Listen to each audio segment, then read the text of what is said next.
Topic हमारा है जी structural organisation of skeletal muscle. Total number of skeletal muscles जो हमारी बॉडी में प्रेजेंट होते हैं वो होते हैं जी हमारे पास 434। अब ये मसल्स जो होते हैं हमारे पास ये पेयर्स में प्रेजेंट होते हैं मोस्टली, राइट और लेफ्ट, ठीक है ना। जिससे हमारे राइट लिम्ब के मसल उसी तरह हमारे लेफ्ट लिम्ब के मसल। अब जो हमारे पास 75 पेयर्स होते हैं ना मसल के, ये ऐसे मसल्स होते हैं जो कि रिस्पॉन्सिबल होते हैं पोस्चर को, मूवमेंट्स को कंट्रोल करने के लिए हमारे लिम्ब्स की।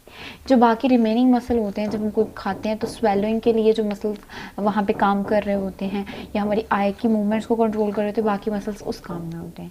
अब हमने जो इस वीडियो के अंदर, इस टॉपिक की हेडिंग के अंदर जो चीज़ें मेन कवर करनी है हमने, उसमें हमारे पास आता है मसल फाइबर्स के बारे में हम पढ़ेंगे, मोटर यूनिट्स के बारे में, फाइबर की कौन कौन सी टाइप्स और फाइबर आर्किटेक्चर। इस वीडियो के अंदर हम मेनली कवर करेंगे मसल फाइबर्स को डिटेल में।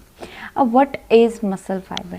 बेसिकली कोई भी कोई भी टिश्यू सेल से मिलकर बना होता है। इसी तरह muscle is also a tissue. तो स्केलेटल मसल जिन सेल से मिलकर बनता है, हर सिंगल सेल को हम मसल फाइबर का नाम देते हैं। अब इसको फाइबर इसलिए कहा जाता है क्योंकि वो जो सेल्स होते हैं वो थ्रेड लाइक होते हैं, धागे की तरह के होते हैं, इसलिए हम उसको क्या कहते हैं? मसल फाइबर कहते हैं। हर मसल फाइबर के ऊपर एक मेम्ब्रेन होती है जिसको नाम दिया जाता है सार्कोलेमा का।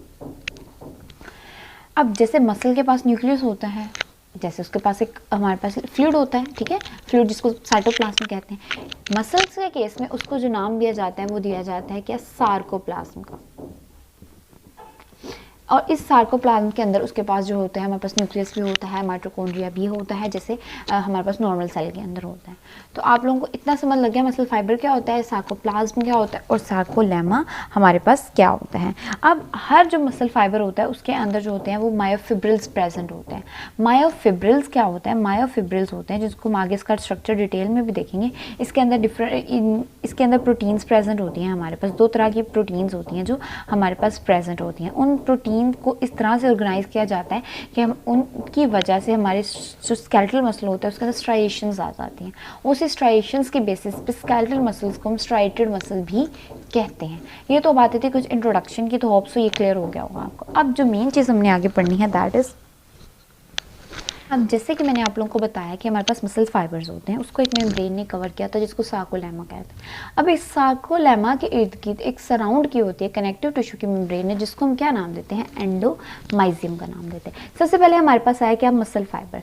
अब जब नंबर ऑफ मसल फाइबर्स मिलते हैं और कलेक्ट करके एक ऐसे बंडल बनाते हैं, इसको हम कहते हैं क्या? फेसिकल।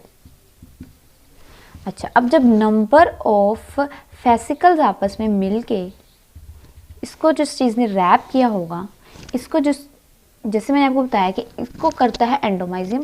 फेसिकल को जब रैप किया जाता है तो ये होती है हमारे पास क्या? पेरीमाइजियम। ठीक है। अब जब नंबर ऑफ फेसिकल्स आपस में मिलते हैं ना, तो वो मिलके बनाते हैं क्या? एक मसल बनाते हैं, और उस मसल को जिसने कवर किया होता है वो होती है एपीमाइजियम। को समझ लगी कि मसल फाइबर के इर्द गिर्द जो मेम्ब्रेन होगी उसको कहेंगे हम क्या? जी एंडोमाइजियम। अब मसल फाइबर जब डिफरेंट में आपस में मिलेंगे तो मिलके बनाएंगे फेसिकल। तो एक फेसिकल को जिसने कवर किया होगा वो पेरीमाइजियम। जब बंडल ऑफ फेसिकल्स मिलते हैं तो मिलके क्या बन जाता है? पूरा मसल बन जाता है, और उसको कवर करने वाली मेम्ब्रेन को हम क्या कहते हैं? जी एपीमाइजियम कहते हैं। तो ये तो होगी, हमने बात कर ली मेम्ब्रेन्स की। अब आप लोगों को समझ लगी कि सबसे पहले हमारे पास मेम्ब्रेन मसल होता है, मसल के अंदर हमारे पास फेसिकल्स होते हैं, फेसिकल से हमारे पास क्या होता है? फाइबर। अब इस मसल फाइबर के अंदर क्या प्रेजेंट होता है? इसके अंदर हमारे पास यूनिट्स प्रेजेंट होते हैं जो कंट्रैक्शन के लिए इंपॉर्टेंट होते हैं, वो होते हैं सार्कोमेयर्स। अब हमने इन सार्कोमेयर्स के स्ट्रक्चर को डिटेल में देखना। अब आपको पता होना चाहिए, पहले तो आप लोगों को पता होना चाहिए कुछ टर्मिनोलॉजीज़ का। मैं पहले आप लोगों को वो बताती हूँ एंड देन जो है ना हम उसके ऑर्गेनाइजेशन के ऊपर जाएंगे। अब आप लोगों ने रखना है, हमारे पास होते हैं बैंड्स। एक होता है आई बैंड, एक होता है हमारे पास ए बैंड, ठीक है, एक होता है हमारे पास एम बैंड, और एक होता है हमारे पास एच जोन। अब आई बैंड को आई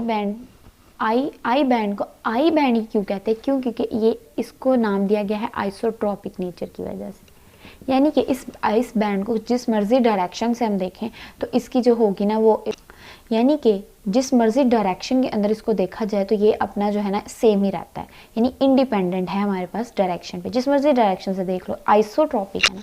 लेकिन ए बैंड को नाम दिया जाता है क्योंकि इसकी नेचर होती है एनाइसोट्रॉपिक, यानी कि जब एक डायरेक्शन से देख रहे हैं तो अलग और दूसरी डायरेक्शन से देखेंगे तो हम इसकी कुछ अलग डिटर्मिनेशन होंगे, तो इस बेसिस पे इनको नाम दिए गए हैं। अच्छा, अब आई बैंड, आई से आपने याद रख लेना है थिन प्लस इसमें प्रोटीन होती है एक्टिन, तो आई और आई, ठीक है। आप लोगों ने इनसे आई बैंड याद रखने। आई बैंड होते हैं थिन बैंड्स और उनके अंदर जो प्रोटीन के फिलामेंट्स होते हैं वो एक्टिन प्रोटीन के होते हैं। अब इसके बिल्कुल ऑपोजिट आ जा रहा है, ए बैंड होता है थिक और अगर एक्टिन उसमें है तो इसमें क्या होगा, मायोसिन होगा। तो इतना समझ लग गया, आई बैंड होते हैं विच इज थिन होते हैं और उनके पास जो एक्टिन प्रोटीन के फिलामेंट्स होते हैं। A band thick in nature होते हैं और उनके पास मायोसिन प्रोटीन के फिलामेंट होते हैं। एम बैंड हमारे पास क्या होता है, एम को एम बैंड इसलिए कहा जाता है, वो कहते हैं कि इसको इसके इंटरमीडिएट डिस्क यानी आई बैंड और ए बैंड के दरमियान में एक डिस्क के तौर पर होती है। एच जोन इसका जिसने इसको डिस्कवर किया था ना, उसके नाम के फर्स्ट इनिशियल से जो है ना इसको नाम दे दिया गया। तो आपको इन टर्म्स की समझ लगी। अब हम चलते हैं जी हमारे सार्कोमेर के स्ट्रक्चर के पास। एक सार्कोमेर जो होता है ना वो दो जी लाइंस के दरमियान में होता है। ये एक जी लाइन है, ये एक जी लाइन है, ठीक है। और सेंटर में हमारे पास होता है एम बैंड। अच्छा, हमेशा आप लोगों ने याद रखना है जो जी लाइन होती है ना उसके साथ जो अडहेयर हुआ होता है ना, उसके साथ जो बैंड अडहेयर होता है वो आई बैंड होता है। तो अगर इधर जी लाइन के साथ है, इधर भी तो जी लाइन के साथ आई बैंड ही अडहेयर होगा। तो ये है हमारे पास क्या जी, आई बैंड। मैंने आप लोगों को ऑलरेडी बताया कि आई बैंड जो होता है वो थिन होता है और उसके अंदर क्या होती है, एक्टिन प्रोटीन होती है। ये हमारे पास आई बैंड है। चलो जी, अच्छा, अब उसके बाद ये जितना भी हमारे पास बच जाता है ये होता है हमारे पास क्या, ए बैंड, ठीक है। ये सारा ए बैंड। अब हमारे पास जो ए बैंड होता है ना वो सेंटर में थोड़ी सी क्या छोड़ता है, स्पेस छोड़ता है, होलो स्पेस होती है उसके दरमियान में। ये एम लाइन है ना, तो एम लाइन के दोनों साइड्स पे एक होलो सी स्पेस होती है। ये आप कह लो कि सारा ए बैंड में आ जाएगा। और ये जो दोनों के दरमियान में स्पेस होती है इसको कहते हैं एच जोन, ठीक है। अब होता क्या है, हमारे पास पड़े होते हैं दो तरह के प्रोटीन, एक होती है हमारे पास एक्टिन प्रोटीन और एक होती है हमारे पास मायोसिन प्रोटीन। अब मायोसिन के ऊपर होते लगे होते हैं हेड्स। जब कंट्रैक्शन होनी होती है ना तो जो हमारे पास जी लाइन होती है ना, ये जो हमारे पास जी लाइन यानी जो आई बैंड होते हैं ना वो टुवर्ड्स जो होते हैं ना हमारे पास एच जोन आते हैं, टुवर्ड्स इधर। जब ये ऐसे इधर को मूव करते हैं ना तो ये जो, क्योंकि आई के पास क्या होती है, एक्टिन, तो एक्टिन मूव करके आती होती है किधर, मायोसिन, ये पड़े होते हैं मायोसिन के, तो मायोसिन के ऊपर आती है और ये जोन डिसअपेयर हो जाता है और मसल की लेंथ शॉर्ट हो जाती है और वो कॉन्ट्रैक्ट कर जाता है। ये हमने फिनोमेना बहुत डिटेल में पढ़ा होता है। अगर आप कोई भी एनिमेशन के वीडियो देख लोगे आप लोग उससे ये फिनोमेना बहुत अच्छे से क्लियर हो जाएगा।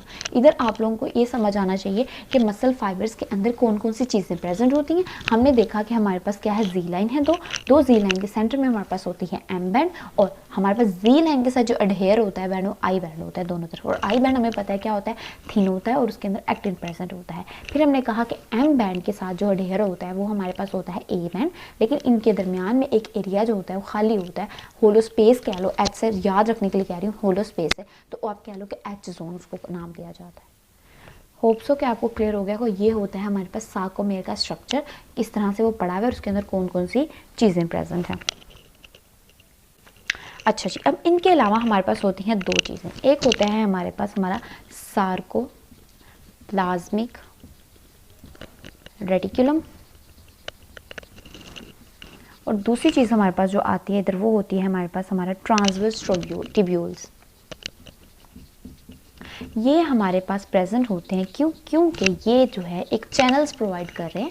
क्योंकि जब भी मसल ने एक्टिवेट होना होता है तो क्या चाहिए होता है उसको, इलेक्ट्रोलाइट्स अंदर मूव करके आते हैं, एक्शन पोटेंशियल जनरेट होना होता है। अगर कोई रास्ता ही नहीं होगा इलेक्ट्रोलाइट्स का कि वो आए अंदर तो कैसे आके एक्टिवेट करेंगे। तो ये रास्ता प्रोवाइड कर रहे होते हैं, दोनों मिलके एक चैनल्स बना रहे होते हैं ताकि इलेक्ट्रोलाइट्स आए, उनकी मूवमेंट हो, एक्शन पोटेंशियल जनरेट हो और ये जो है फिनोमेना ऑफ कंट्रैक्शन हो इधर, ठीक है। तो ये होता है हमारे पास मसल फाइबर्स। अब हमें पता होना चाहिए कि हमारे पास जो नंबर ऑफ फाइबर्स होते हैं ना ये डिटरमिन्ड होते हैं एट टाइम ऑफ बर्थ और ये जेनेटिकली वेरिएंट होता है। यानी ज़रूरी नहीं है कि एक बंदे के अंदर जितने फाइबर्स हैं उसके अंदर भी उतने हो, लेकिन जितने उसके अंदर होते हैं वो उसके through out the life maintain रहते हैं। एक्सेप्शन ये होती है कि किसी इंजरी में कट गया है मसल या कुछ इस तरह का मसला हो जाता है तो हमारे पास फिर जो है ना वो नहीं रहते उतने, लेकिन वैसे ये डिटरमिंड होते हैं और ये बढ़ते नहीं। अब अक्सर लोग क्या करते हैं जब मसल मास बढ़ा रहे होते हैं तो नंबर ऑफ फाइबर्स नहीं बढ़ा रहे होते बल्कि अपने फाइबर्स का डायामीटर बढ़ा रहे होते हैं, उसका मैस गेन कर रहे होते हैं, ठीक है। और नंबर ऑफ फाइबर्स बिल्कुल भी नहीं बढ़ते क्योंकि वो at the time of birth he determined होते हैं, वो दोबारा से नए नहीं बनते। तो होप्स हो कि आप लोगों को ये मसल फाइबर्स का जो है ना वो सारा समझ आ गया होगा। हम छोटा सा ओवरव्यू ले लेते हैं कि हमने पढ़ा क्या है। हमने पढ़ा मसल फाइबर्स क्या होता है, फिर हमने देखा कि किस तरह से मेम्ब्रेन्स ने कवर किया होता है और हमारा मसल कंपार्टमेंट्स में डिवाइड होता है। फिर एट द एंड हम जब मायोफिब्रिल पे पहुंचे तो हमने कहा कि उधर क्या होते हैं हमारे पास, उसके अंदर प्रेजेंट होते हैं सार्कोमेयर्स। फिर हमने देखा सार्कोमेयर का स्ट्रक्चर कैसा होता है, हमने उसको देखा। फिर हमने कहा दो चीज़ें और प्रेजेंट होती हैं, सार्कोप्लाज्मिक रेटिकुलम और ट्रांसवर्स ट्यूब्यूल्स, जो कि चैनल्स देती हैं कि इलेक्ट्रोलाइट्स तुम आओ और आके एक्टिवेट करो और कॉन्ट्रैक्शन कराओ। फिर हमने कहा कि जो मसल के नंबर होता है ना फाइबर्स का वो कभी भी ज़्यादा नहीं होता।